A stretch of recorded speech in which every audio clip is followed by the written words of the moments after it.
can and some men could be. Yadia could be a Yama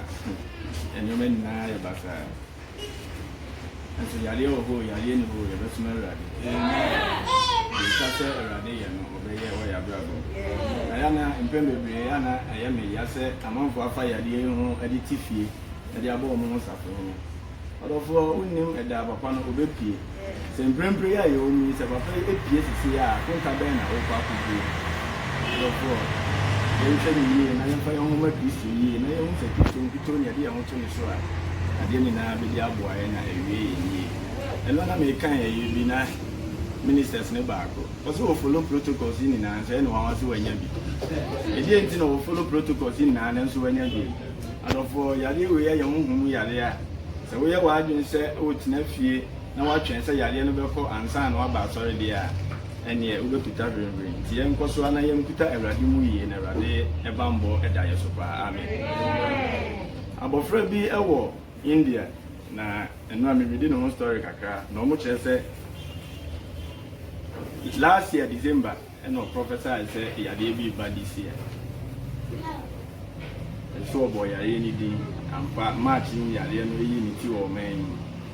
Was our professor you a Danra said December, another sickness also as said back. And this was last year, March 2021. And the Minumian Yokoyanaya by Yadiba, you hear one. A bill as ever come. Adofo etwase ade ahoma Kristo yi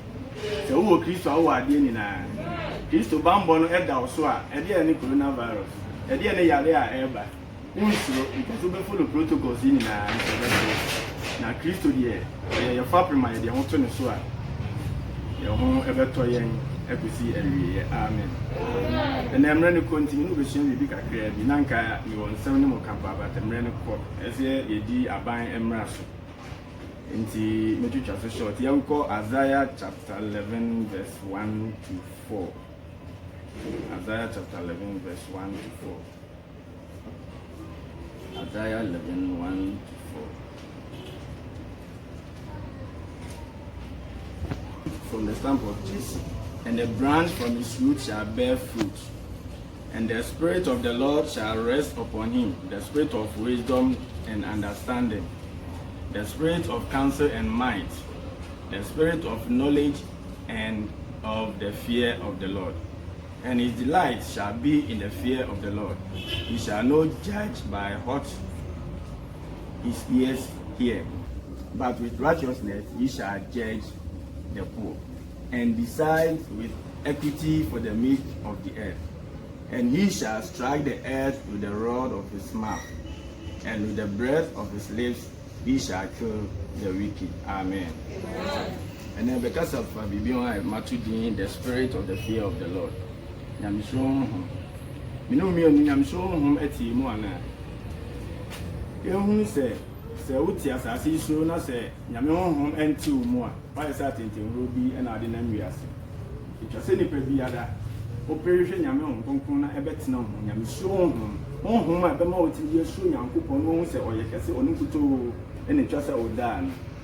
And verse 1 Ekasa Amayon said, when you coupon Jesse, a brandy beer, a friend Jesse. The lineage when Jesus Christ is free by. Because Jesse, root, not on your Israel, and I don't know how Naomi, and the lineage of the where was, Emma was on the Oben, Oben, Jesse. And it did this, and Jesus was Jesse when I buy. Na Bible ma yeti ase se on konkon aban abasuno the Old Testament one fa ama omun Jesus nkuto and the spirit of the Holy Spirit the manifestation ni na onyankopon e de ema no enti ene de bepese me kan se honhom aba no e wo nkurabata enson bia me pese me no e hye na ye hu se ti ye won to awade so nkwan ne ye bom pa ye ka che nyame nkonko se emetna ye mu a ye yehwe ni na ode bedum ye enti ene anopai adofo ye me ka ni na ne se nyame nkonko no onde wa ye krado wa pe obi atena ni mu ape obi ede na aye adwuma enti se wo be bia wo mu ene anopai na wo hu se ono nkuto ene ye de ye hoto ne so ade ni na de bo na wie yin ye a obeba abetina wo mu na ode wa ye ne ono ankasa ope. The spirit of the Lord, because the spirit of the Lord na the part of the spirit of dominion, so odi bibi so ruler, odi bibi so. Na ye hwe Moses ni pa bia na Erade the spirit of dominion at the man. Eti na odi Israel for enim etimi ko ahim for enim ekokasa. Edi Israel for free nkwasomu ebesi ko obose asase so. Etimi no mienu enese ye be bompa Yesu agu Erade se Erade mfa sa honhom ni bi ennom yen ya Erade ye nkofo se ode bedom ye. Ye hwe obi ti se Daniel Erade de honhom an the spirit of wisdom at the Daniel. Eti na Daniel etimi gina brand ejina etitiro enim ekasa. Etimi sa chire da ye ase. Eti na minu mienu se ye be ko Erade ni nya ka chire Erade se Erade mfa sa honhom endom yen ya. O enyame no fa se ode bedom yen na no pe. The spirit of understanding, spirit bia se unya ema unhunu uti nyame asem asiye ema nyame asem de ahinta o nyame asem mu biara di ema unhu nyame asem enti minu mienu ebeye se ye bepre ahwehwe the spirit of understanding na yetime hunu Bible pese o kire se wan hwe ya Bible na da no be kan se de o kan graphic na mom se unya the spirit of understanding ebebo am wate enwoma ahinta nani na adadi ama wososo wanya odie ye hwe the spirit of might and mighty spirit bi na Samson eyusu na sa spirit we eba oso a ya na mpem bebre ye ka se do yonko se o eye so be do yonko se o love your enemy say obedo atamfo na atamfo ben na na Bible na o pa akire atamfo ben na Bible na o ka ho ase ye o atamfo mu mienu wo Bible mu a say ye hwe ndiye pa ye Bible say do atamfo no atamfo a oni ne tifie na ebia watade bi kura ehye wo na ne yase wo hye sa ata OMV ntokwa ehu hia no wupu ofie ene duru so obepra nko prae na nkonko se die na one wo ku Bible say saafo no sa etan hunu no e na o se John na twe ne bra Kristo mu na se ye kase atamfo Bible ka Luke 19:27 na o se matamfo a empese medi won so no mentwe won mra nyame fi na menye den na menku won enti se o kase Nyankopon na Bible say do atamfo bia na abedo ne dia e no be wo afri atasfasa so abra uta mo nso ye enti ese ye hu ni mienu atamfo kura Bible say ye no mo because atamfo a ode wato tankuru emu na woni wo ku ofie de eya ni so tan ono de Bible say bo mpa ye ma na twi free the pro ya otimu na emo atamfo a wono wanya ho biebi de akọ spiritual na wo ho de da na wo kan chitia wo na o se wo be wu afri atasfasa ye do no ye no into the spirit of might na Samson na ekura no na brane a ode eden akutie na tamfo ede fight for na tamfo sa spirit me no mienu enke be catch Erade say o my sa spirit ni bi because Ephesians 6:11-18 Paul e kan say bi o kire yen akodi a etwe say Kristo ni bia wede unya edi enti na o kan sa akodi en because onim say ye wo atamfo bi o hono a spiritually no o mu kuti aye enya physical atamfo enti me no mienu etwa say ye hwehwe sa the armor of God sa spirit na e be hyew akotade te say the sojani e kwa akon a obehye no free ni tiri so e de aba besi fom say de be ya obi tu etu ana obi tu agyan bi a enwo no no twa say me no ye Kristo ni de ye so ye be pray sa spiritual armor ni bi ne de ahye na atamfo na Luke kan ho asem say omo kuti ayen a ye ntwe mo Erade no ye meku no omo anto anyan ne ye nyan fa ahodi amen enti de me kan na say me no me no ye be pray ahwehwe the spirit of mighty na Erade de dom something no timi di gina na tamfo anim etimi di say na tamfo no ye binu me no betimi apre nya sa akode ni bia anka enna me no me no ge be ye nhira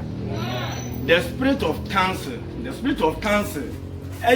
spirit bia say ye chia ema etwe adwene eba bibi so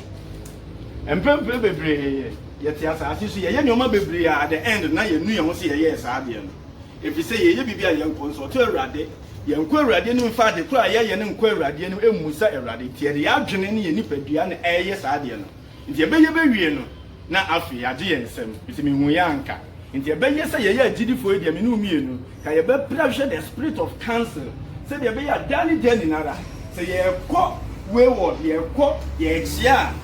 sa spirit na ye atwe ye de yaba Kristo mu na ye ni ada ye ho so because ye Kristo ni e say abli bia when you down so ye alert for any eventuality unnim de ebeto the time bia the spirit of counsel no and as ye say Awurade fa ndom ye say de be ya ye chia what's in here? Amen.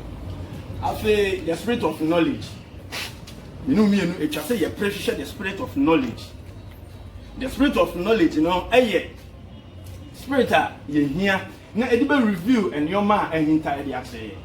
Who ye Christonia, you say, and your man entirely done a editor. It is all a Christian, I didn't that be there, didn't share what, or therefore you need to go back and learn. And so we say your homework ye. Because as we a DA, a free and new man and hinter. And yes, I want to massage so aqua. Yes, ye Jesus spirit in the spirit of revelation. Now a day a review and new man and hinter Pierra, our Bible editor. Because Bible never down say, oh, kind, that's a radiant fat Yansan in India, no unfound no more. Over kind of trust aqua. The more is the spirit of knowledge in a domoa. Both a danny den in other Ubenyanti and your man and interbiaran, or better than the actual. The spirit of the fear of the Lord. The come as and Bina Yapon. And of what kind Proverbs 8:13 was it the fear of the Lord is to hate evil. A radiant coupon at time, bonny time. Bonny idea radi on pet. Boni nkuto na titi mini Nyankopon ntem. Enti se yebetwe ho afiri boni biara ho a Awurade se waye krado ama me no mienu. Se obegye yen e de aba ne nchen. Yenim da obesane afiri na hinwem aba. Enti boni bi ho na yeye yefi se nye boni. Boni bi wa yeye yefi se nye boni. Enso boni biara yebeye biara. E manyame ho konkon no etwe ne ho firi ye. Ompe boni ompe fi enu ntina ne mogya no eso for no say it is finished ma wie Bible ma tell say no oyo odefo na osane fi na yenwe mu ba asase so e be hwie ni mogya de gu ma me no mienu e de pepa boni a me no mienu ye tim boni na ye no a enu ntia ma yenhu ye ho ano no obefato ne ho so abra na boni ne keka wa bia ni no e be gi ye fi sa boni ni it is what Jimmy no mienu fi sa boni ni mu dia na etwa se ye bo abrabotene ye fa ekwan ne so ekwan a ede ye be ko nkwaje ni na ye nsa nkoye sa boni ni ntu epembempre no agidifo ye nim se Nyankopon de ye boni a o kan ya no de a chew enti no me ye boni nde e chia na masako asye Nyankopon e wade fa che me ade chia na masako ye e wade fa che me eni da ho boni e wade on fan chew boni a uye bia ubenya ho aketua na ya na efisa aketua ne ye the end time na benya aketua na ye na sase so ye ansan na Nyankopon mre na so boni bia ubenye bia ho aketua no ubegi wasase no ntini ye bebrebe no boni bi wa ye ya e ho aso twene ba ye maso bat ye nim David ye nyoma bebre e ho aso twene ba ne maso ye hwese de ne masi ye ya ne ma ye basa Absalom ne omo ye basa na enam se Solomon de na Nyankopon na atwusu ni ntino na Solomon de otimi rise be ye ni papa enti boni bia ye biada e ho aso twene wasase so de maye enti yesi ye gidifo de a na se nyame honhom atie mu kwa de a ene esi dwane boni etwa se ye dwane boni na Nyankopon esu ni bi eba ebetena ye mu se yesi ye do Awurade na se ye demonstrate sa odo no a na do ye do Awurade na ene se se wo do obi ade na se wo ye etwa se wo demonstrate sa odo no yi odo no adi che ni pato se de Awurade eyi sa odo na ode do adasame no mienu no oyi na di ade kire yen ode ne doba kro ebe wu ebe hwie ni mogya de gu ade man oyi sa odo no adi kire yen anu ye friend agape love emese ni ye beko enu so na ya cheche no enye ne sa agape love me no mienu ye mu sa ye ho se ye betimi aye bia na eye odo a emu du yie pa enti se ye do Awurade de a ene na odo na oyi na di kire yen etwa se me no mienu ye so yi sa odo na di kire ye ho na me no mienu ye ya na sa odo no ye yi na di e de kire ye ho ye nhwe ni yie na ye nyi odo na di efise o se se odome a di masade so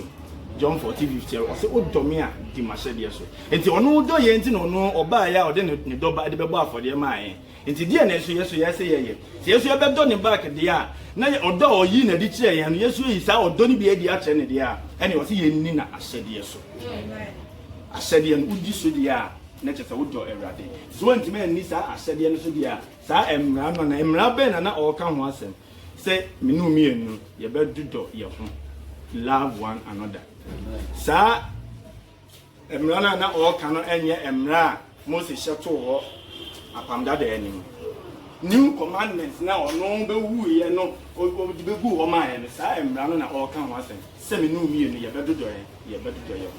enti bi sa se menu mienu ye dodo ye ho ana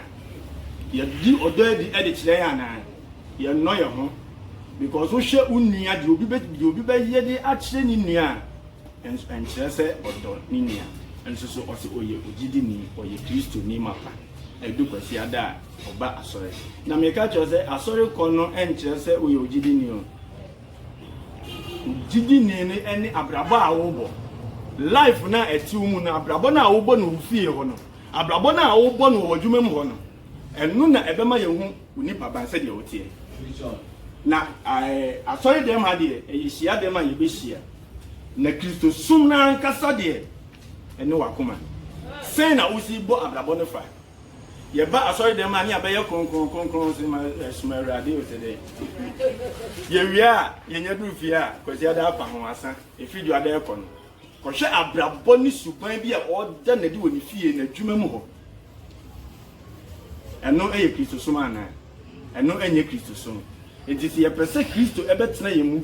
na ni suro no ni honhom suro na ebetena yemu na de ye nante na akwan so dia se de ono be nante na akwan so ne dia ene etwa se me no mi ne ye de ye tuni o madada ni na agu bone kitikiti bia ye tuni na agu na ye bie yakoma ma na asem na obetena yemu a ebe ka ye nioma etwa se ye ye afa kwan me so e de akọ enkwaji amen na me ka twa to ni se the spirit of the fear of the Lord minu mienu etwa se ye bom paye ehye nyame honkonko se ode sa honkonko aduni na ebedum ye because you ogidi ni a etwa se sa honkonko ni nara aduni na ode edum ode dum wa onama we free onama unsuro bibia anka yare ba ye nka nyene samanfo akadem nyame honkonko ti mu ede na unsuro bibia bata nam se ye mmabra mopa enam se ye nya de etene nanso ye kam no ya no fafa se ye agidifo ntino bibi kitua bi ba na ye pewe bi afa na no nkran asase wo so kakra se amanfo ko hye mpa ase mete kwa na ndi se na empa na wo kwa ko hye ase no enti empa no na ebeje wa na empa no entimen ye Kristo nkwa na ebetimi age wo enti na no pay ye nhunu se Kristo nkuto ne yede yamoto ne so a adofo ade ni na abedi abo na ebewie ye nyi ye mompa nsere ade no mfa nyame nkonkon ennom ye nyame nkonkon tie mu a ye bedi nkuninda amen. Love is kind, your love is patient, you fill my heart with so much peace and joy. Your